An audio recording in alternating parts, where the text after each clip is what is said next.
we'll have to explain this setback to our partner. I will deal with him when he arrives. Then by all means, deal with me.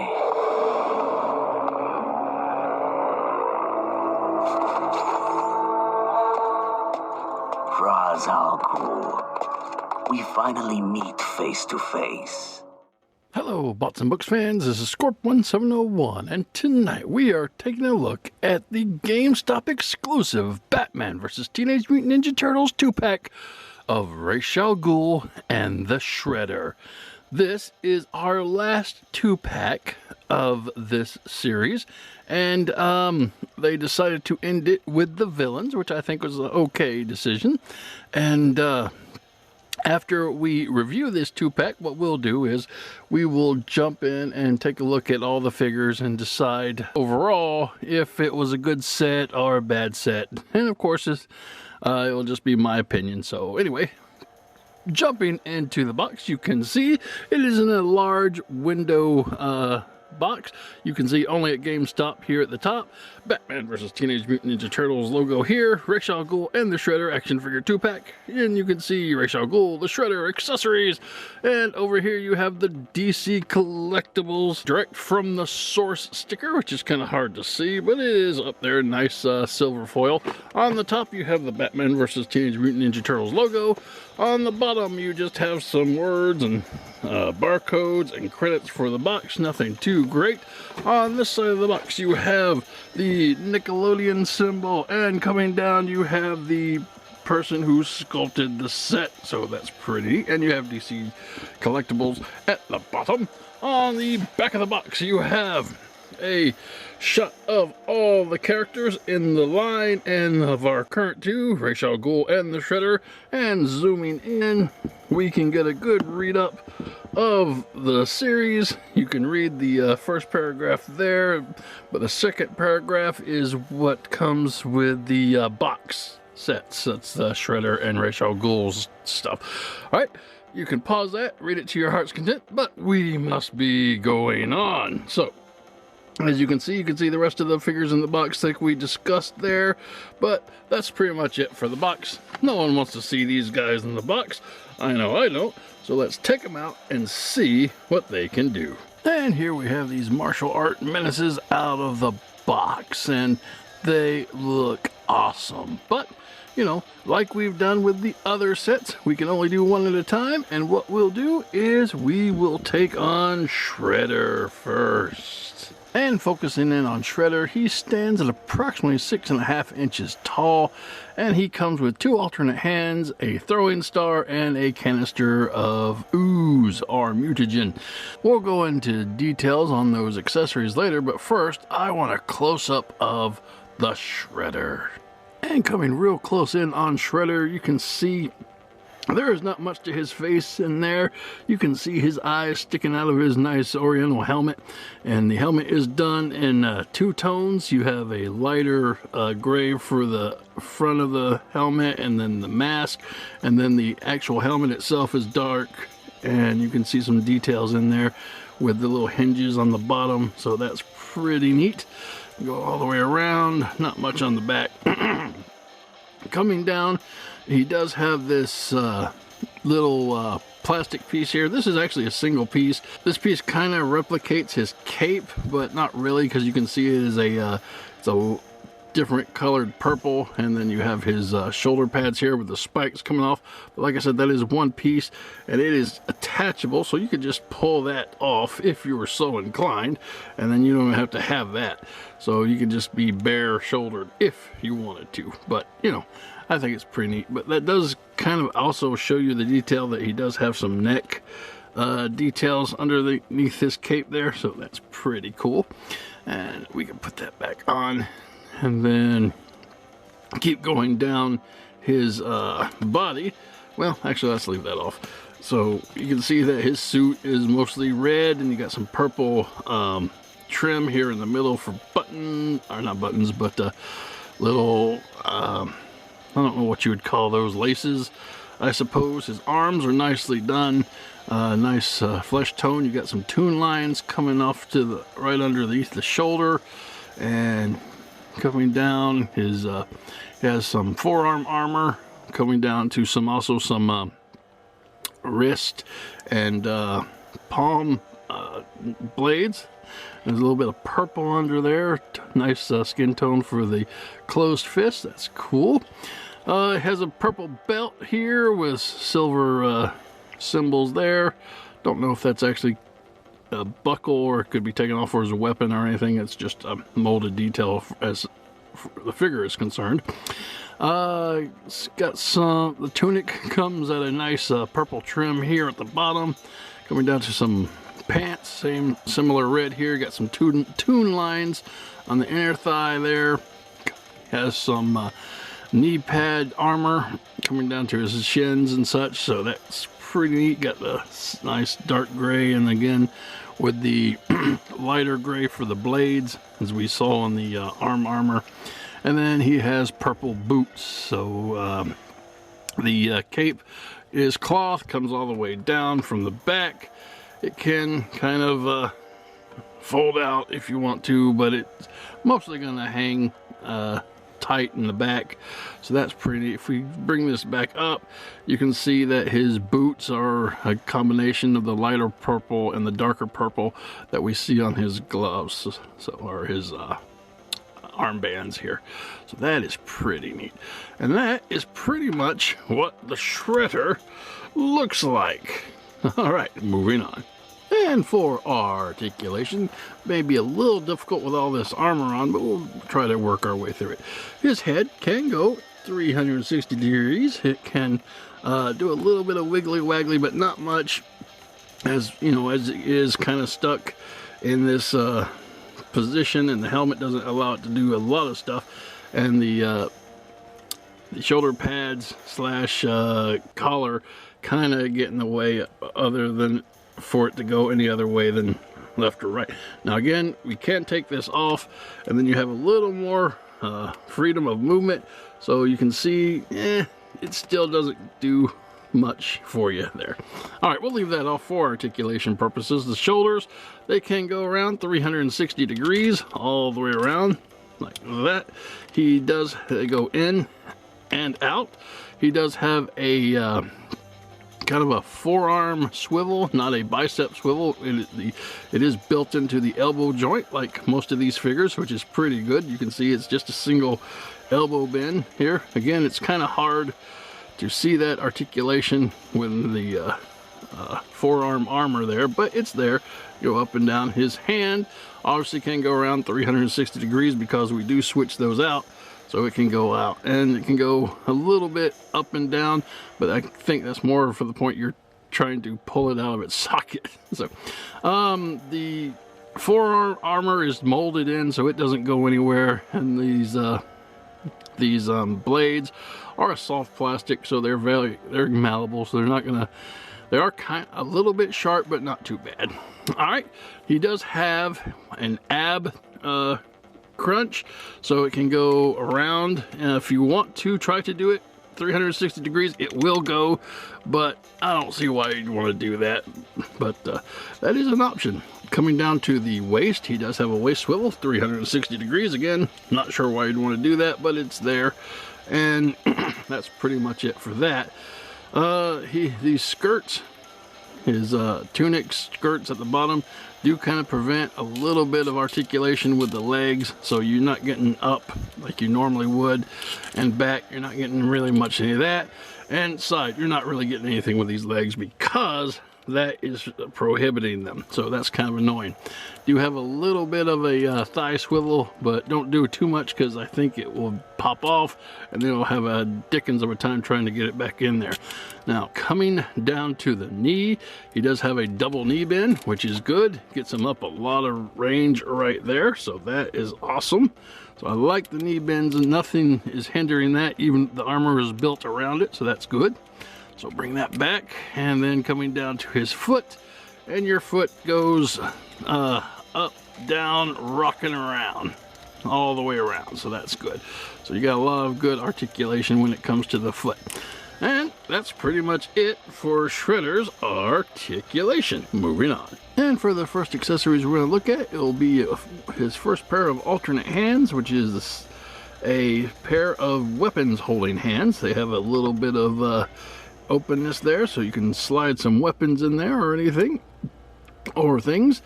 And first thing he can hold that we're going to try to get him to hold is this accessory, which is his throwing star. It's basically, like I said, it's just a little throwing star. Let's see if we can get zoomed in there. Any real good detail. Basically just silver, and it's kind of sharp. A lot of good design to it, so you can tell that if he throws it and it kind of hits you, it's gonna hurt a lot. But anyway, that is his throwing star. Now we will try to zoom back out and get him to hold it, so you can like kind of slide it in here between his thumb and his forefinger. So yeah, he holds it, so that's pretty nice. I don't know if he could throw it or not. Ha! Ha! So it stays in there pretty good, so that's neat. Might even could put it on his little hook there. It's like, ah! So that is cool. All right. So, and for his next item that he has that he can hold, he has a nice canister of mutagen. And you can see it's done in a nice gray. You have the yellow and black caution striping, and you have the nice TCRI labeled on there, and some green innards, which does look like it's full of mutagen, so that's pretty neat. So what we can do is see if it will slide in his hand there, and after some finagling, yes, he will hold it. So that is pretty nice. You can see him there. Now this is actually a different canister of ooze that we got earlier.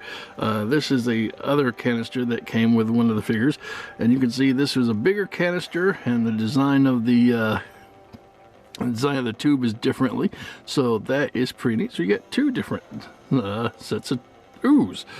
And for his last set of alternate hands, he comes with hands that have longer palm blades. These are about 1 inch long, whereas the originals that he usually came with are about 1/2 inch.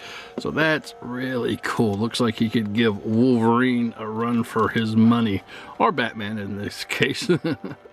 Bob! No. Oh, sorry. All right, moving on.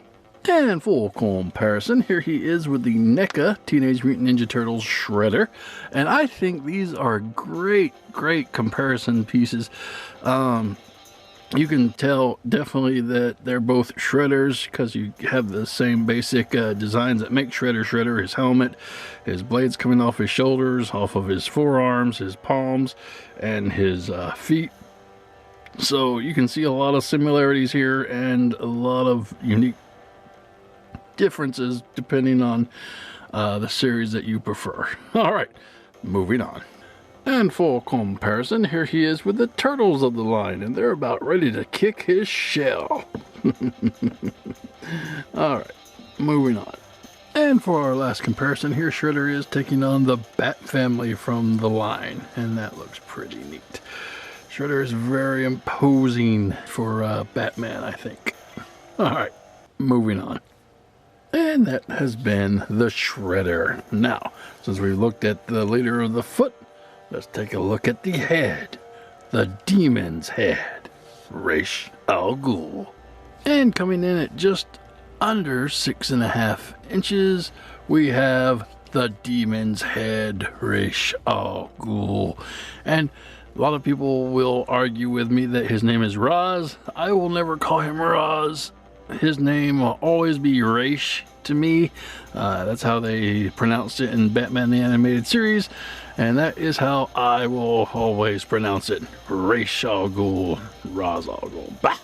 Anyway, taking a look at the Demon's Head, he comes with a couple accessories. He just comes with a set of alternate hands and a very nicely done scimitar sword, which we will get to in just a minute. But first, let's get a closer look at Ra's. And coming real close in on Raz's face, you can see he has some very striking features. His eyes are very dark, but they have some piercing green orbs penetrating there. That's really, really nicely done for the eyes. If we get a little closer, yeah, those are nicely done eyes. The eyebrows are dark, very dark black. You can see a little bit of detail from his temple right here, poking out. Nice nose, face, and he has his little beard coming off to the side. I like that, both sides. Hair is like nicely done with black and the gray coming around the back, so that is cool. He has this big hooded cape, which is done in a green and a kind of a lighter gold type color. There's a metallic gold here for his fastener that attaches to his tunic. His tunic is a regular green with some tune lines. You see that coming down to some nice golden bat bracers, it looks like. They decided to give him that, and I guess depending on what you believe to be Batman's origin, he may have got those bracers from Ra's al Ghul. Has a brown belt here, some more tune lines for his tunic, coming down to some darker gray pants. I like the color contrast there. It's not just one solid color as it is with a lot of figures.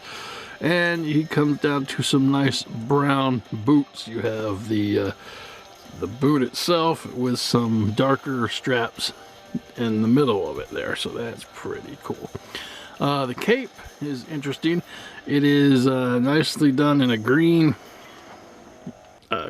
color, and on the sides it has that gold trim, and I'm curious why they folded it like they did here. It's kind of because it's sewn like that, so you can't actually bring it around, so you can only get, I mean, I guess you can try to bring it up like that, but it's gonna fight you because this is sewn into it, that you can only get the trim from the bottom, from the straight back, unless you kind of twist it down here, so then you can get that. That's a cool cape. I really like the way they designed Ra's here. I did get the Batman the Animated Series Ra's, but I never took him out of the box. But this is the only Ra's al Ghul that I'm actually going to have to play with. So that is really cool. Alright, that's what he looks like. So we will be moving on. And for our articulation, starting at the head, his head can go around 360 degrees. It will take a little bit of effort because of the collar of his cape, and there's really no reason you want to do that, because, you know, you just have a spine back there, and that will kind of hinder, be a bad thing for it. His head does kind of tilt left and right. It doesn't really go down and up. It's just got a little bit of rocking in it, but that's all you can do with that. The hood on his cape doesn't really move. It is kind of glued down here, so you're not going to get a lot of movement out of it. Just, it is kind of a hard plastic. Coming down to his shoulder. Shoulders can come in and out. It does go all the way around 360 degrees, which is nice. It has that built-in forearm rotation here at the elbow, which also comes up to a single elbow built into his joint there. That's pretty nice. I always like the way they design the figures that way. Coming down to his wrist articulation, it just goes all the way around. Can kind of move up and down, but that's because you're trying to pull it out, so not much other than that. When it comes to the arms, when it comes to the torso, he does have an ab crunch. It's right here, so it can kind of move around 360 degrees if you were so inclined, but he can't realistically do that. But it's there, and then you come down to the waist, which again gives you 360 degrees. So that is good. So I wish maybe the ab crunch, I think, could have come forward and back a little bit more, because other than that, I mean, why? It's not really that impressive if it can't go back and forth. I guess just another waist swivel. But anyway, Moving down to his legs. Legs are hindered by his tunic, sort of like we saw with Shredder. They can't really go up, they can't really go back, and they can't really go out to the side, even though the motion and articulation is kind of there. Thigh swivel, it's there, barely. But just again, be careful. You don't want to pop it off because you'd have to try to cram it back in there. Double knee bend, so that's good. You got a lot of good articulation there. I like that. So they're really good on these knees, but the legs aren't that much to talk about. All right, coming down, he does have a boot cut, which goes all the way around, so that's pretty neat. And then it comes down to his foot, which is on a rocker, and it can go up a little bit and down a little bit. So, but mostly all the way around. So that's pretty neat. And that is pretty much it for his articulation. And for accessories, Race comes with a set of alternate hands. And these are interesting because you have a kind of a little two-fingered prong weapon holding hand here, and you have a really wide open hand here. So actually taking a look at the accessories that he comes with, if you take the star that we said belonged to Shredder and it was on his side, you can see that it will fit right nicely into the middle of those fingers there. So that is actually pretty nice, and I don't know if the star didn't belong to Ra's al Ghul, although he's not one for throwing stars, but it fits really nicely in there. And if we take the wider hand that we have with Ra's al Ghul and take the mutagen canister that was also on Shredder's side, you can see it fits really nicely into his hand. Well, actually that fits a little loose, but if we take the other canister that we had, that fits nicely. So obviously these accessories that come are interchangeable with other figures in the series. So that is pretty neat, and that holds really nice. So that's good. That's pretty much, I think, where you would put that. Anyway, back to Raish's final accessory is this very, very nicely detailed and sculpted sword. It's his scimitar that he usually carries and fights with Batman. It's nice and curved. Nice silver for the blade, a little bit of gold for the hilt and the handle, and the brown rope or leather for the handle. That's very, very nice. And you will actually hold this really well. Just slide it into this little port, and there he is. It is now time, detective, to have our final battle. Ah! I love David Warner's voice as Ra's al Ghul from their series. That's who I imagine is talking when I'm reading the Ra's al Ghul in the comic books. So I don't know, does anybody else do that? You know, you imagine your favorite people's voices. Like, I mean, if you're not imagining Kevin Conroy voicing Batman in the comics, and I don't know what to tell you. But anyway, those are the accessories for Ra's al Ghul. Moving on. And for comparison, here he is facing down with the Ninja Turtles. Very nice indeed. Moving on. And for comparison, here Ra's al Ghul is fighting the Dark Knight while the Bat family watches on in horror. So that, I think that's pretty neat. It's interesting that whenever they do crossovers, though, usually it winds up being the opposite heroes fighting the opposite villains. Like, I believe it was Leonardo and Ra's al Ghul that went head to head at the end, and Shredder and Batman. So that's pretty neat, though. All right, moving on. And this has been the GameStop exclusive Batman vs. Teenage Mutant Ninja Turtle 2-pack of Ra's al Ghul and the Shredder. And I really enjoyed these two, playing with them, getting them out, moving them around. They worked really well. They're very sturdy figures. Both of them were good and bulky. They had really nice accessories.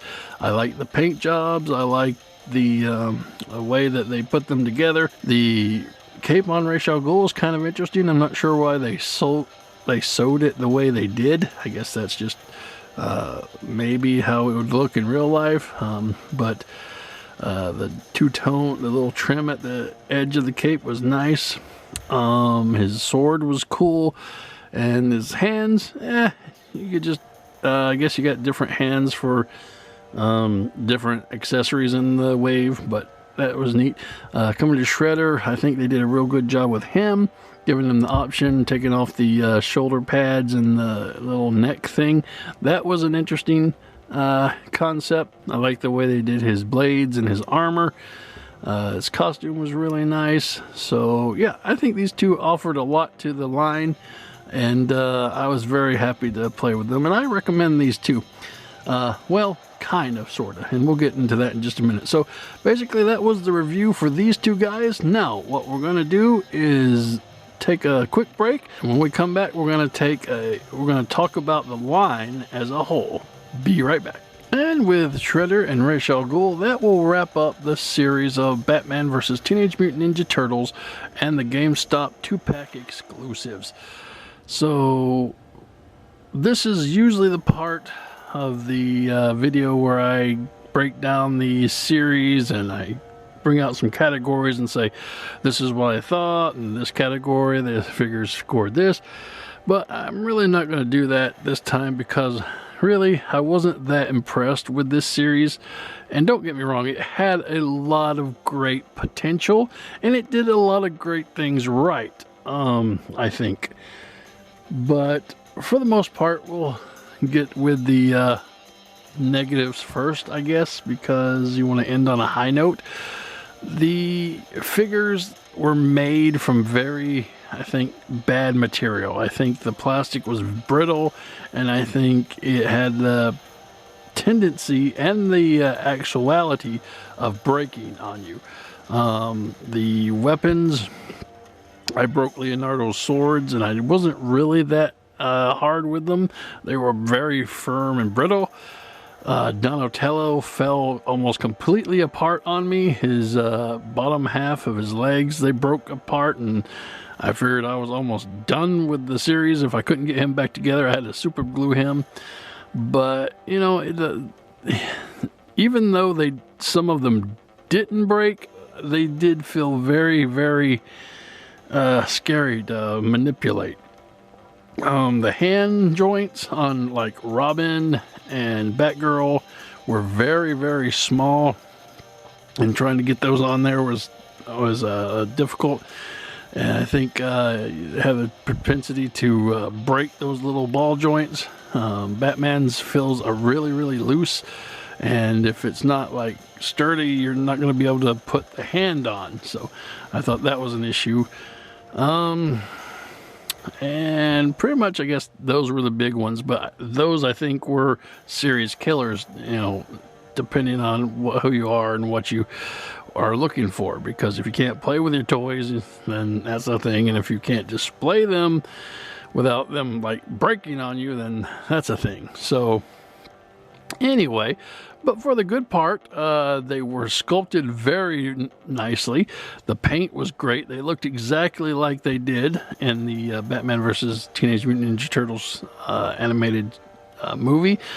I liked the fact that the sculpting and the turtles were all different. I got some really good figures out of this line. Like, I've never had an Alfred, I've never had a Damian Wayne, a Ra's al Ghul, a Bat Mikey. He was very exclusive. I was happy to get him as the first one. And, you know, the accessories were great. They came right out of the movies. They were very smart for what they gave them, like communicators, batarangs. Everybody came with a piece of pizza. The different manhole covers, one for the pizza van artillery cannon and one for just the Gotham City. Those were interesting. The weapons, again, with the exception of like Leonardo's swords, and I think Raphael's size, because they felt a little brittle too, but they didn't break on me, thankfully. I think the weapons were very nicely done, with the ninja weapons or the batarang weapons and such. So, I mean, there was a lot of good here. So don't get me wrong. It's not like I completely hated this line. It's just, I wouldn't recommend it if you were going to do anything except keep it in the box and put it on the shelf or put it in a museum.